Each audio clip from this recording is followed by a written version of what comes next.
Okay, so this is just one of those videos where I spend a little time laughing at my enemies. So Destiny has asked on Twitter, how do I set up a conversation with atheism is unstoppable?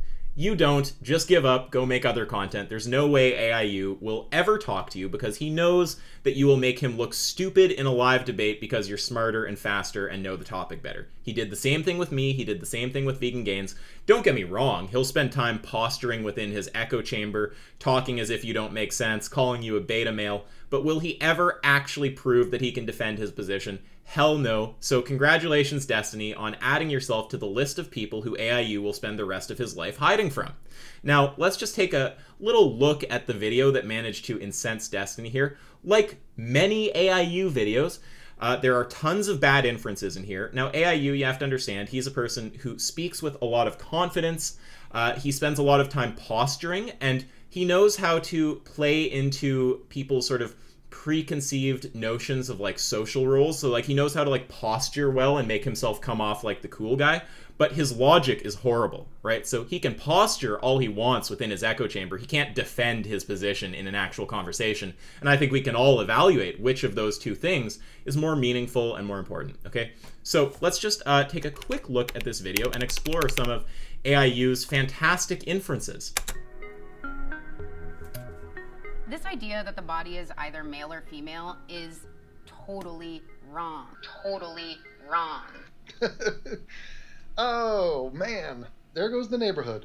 All of that indoctrination I took in as a child. Boys and girls, everything was divided. You know, the boys are over here, the girls are with the bathrooms. There's no difference. My bad. I'm sorry. I will course correct.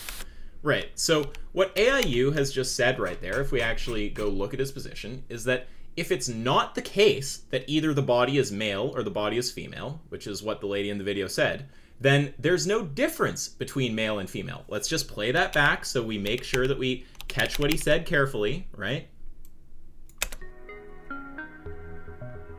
This idea that the body is either male or female is totally wrong. Okay, so that's what he's responding to, the notion that the body is either male or female. Totally wrong. Oh, man. There goes the neighborhood. All of that indoctrination I took in as a child. Boys and girls, everything was divided. You know, the boys are over here, the girls are with the bathrooms. There's no difference. My bad. I'm sorry. I will course correct. Okay, so he got from her position that it's not the case that the body is male or female to there's no difference between male and female. So if we represent that in prop logic, we're going to get not P exclusive or Q implies R, right? So where P is, it's the case that the body is male, and Q is the body is female, and then R is there's no difference between male and female. Well, this is just trivially easy to reject, right? So my position, I'm just going to say that, okay, it's not P or Q, so I'll just say, like, there's intersex people. I'll just make another category. So the body isn't strictly male or female. And then I'll also reject R. I'm going to say, but there is a difference between the categories that we label male and female, right? So by analogy, just think about ice cream, right? If it's not the case that all ice cream is either vanilla or chocolate, it doesn't follow from that there's no difference between vanilla and chocolate. So there's one bad inference from AIU. Let's move to the next. I have 3 here. What if it's my preconceived ideas about what a woman is? And really, a woman can have a penis. And then all the words come tumbling down like Jenga. What is the point of words?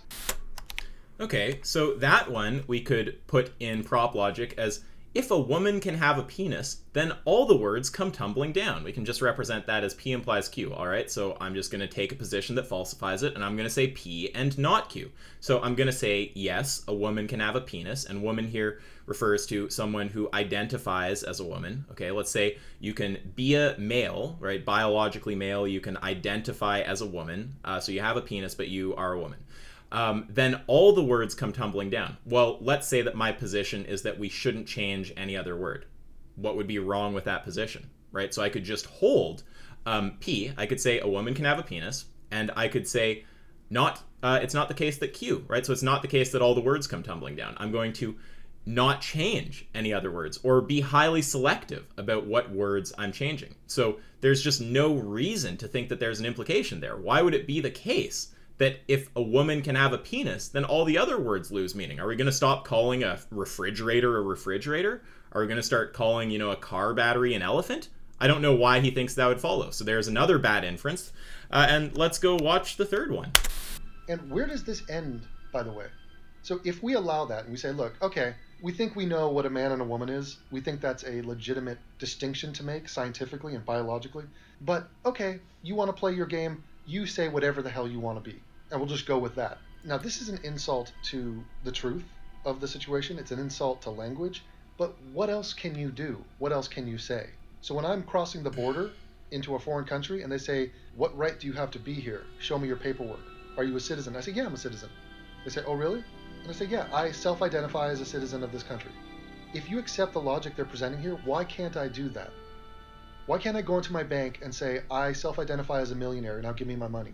Eventually, reality is going to bite you.